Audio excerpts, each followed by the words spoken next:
Hello, and welcome to Storytime with Saturena. I have a story called Elizabeth's Stormy Ride. That's what we're going to be reading today. This story was written by Joanne Mattern and illustrated by Craig Orback. Let's get started, friends. Hope you're having a great day.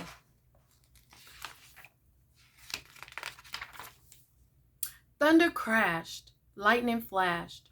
Rain poured down outside the cabin in the California mountains where Elizabeth and her family lived.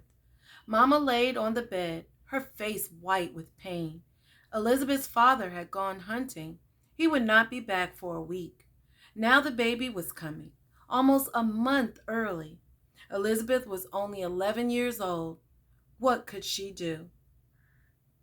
"Can you please go for help?" Elizabeth's mother said. "I need Mrs. Baldwin from town." Elizabeth nodded. Miss Baldwin delivered babies. She had delivered Elizabeth and her brothers and sisters. "Go down the road and turn right at the big oak. Cross the river at the bridge. Turn left along the river. Mrs. Baldwin's house is after the stone wall." Elizabeth went outside. The rain fell hard. Oh no, Elizabeth's mom is about to have the baby, and Elizabeth has got to go and find help for her mom. Do you think she can do it? It's storming outside, and she's only 11 years old. Elizabeth escorted Betsy, their horse, out of the barn. She climbed up into the saddle. It made her feel good when her mother relied on her to do something important. What could be more important than getting help from Mama? Elizabeth sat straight and tall in the saddle. "I can do this," she said to herself. Betsy was usually a calm horse. She trotted along the road. Just then a clap of thunder shook the air. Betsy snorted and jumped. Elizabeth pulled back on the reins to steady her. It's okay," she said. Betsy paused and trotted on. Betsy was getting a little bit scared because of that thunder. Sometimes do you get scared when it thunders? I do. Elizabeth rode through the woods. The storm was making the road muddy. Suddenly, Betsy slipped. Elizabeth held tight as the horse steadied herself. They came to a fork in the road. Elizabeth looked around. A big tree reached over the road.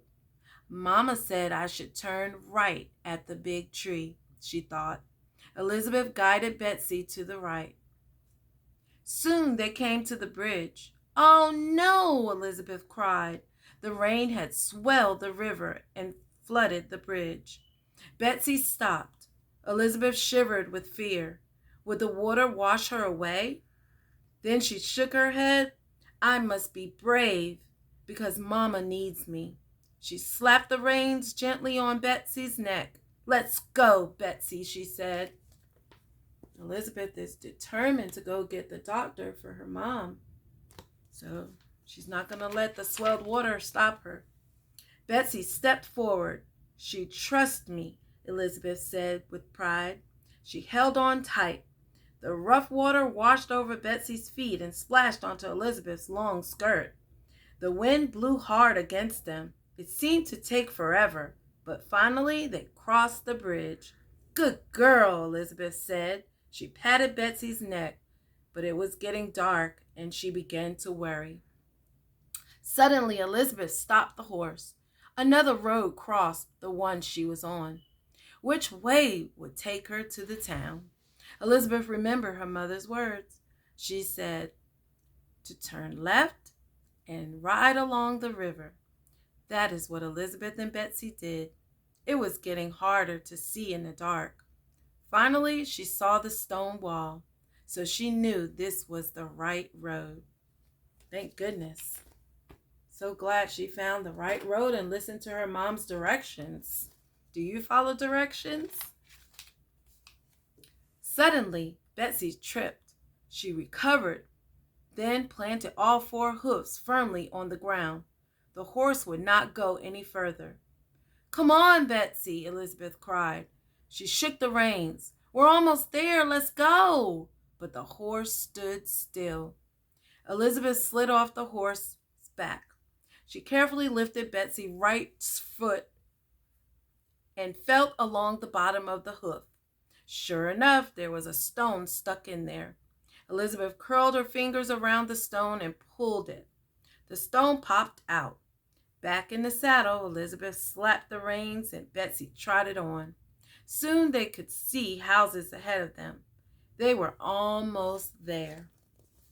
Yeah, Betsy didn't want to go with a rock in her hoof. That probably hurt, right? Elizabeth found the right house.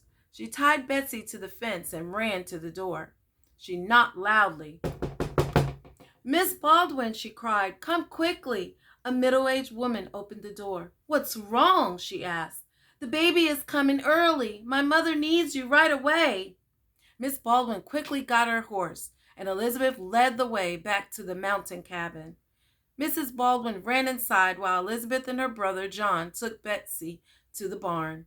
The horse deserved some attention after her rough ride. When Elizabeth and John walked out of the barn, the storm had passed and the moon was rising. Mrs. Baldwin came outside. "It's a boy," she said with a big smile. "He's fine, and so is his mother."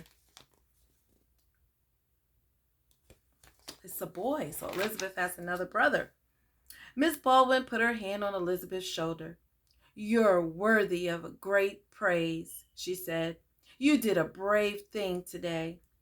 "Thank you," Elizabeth said. "At first I didn't think I could do it. Now I know I can.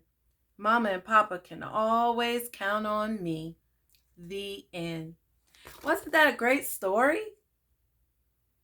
That was amazing. Elizabeth, she does deserve praise for helping her mama.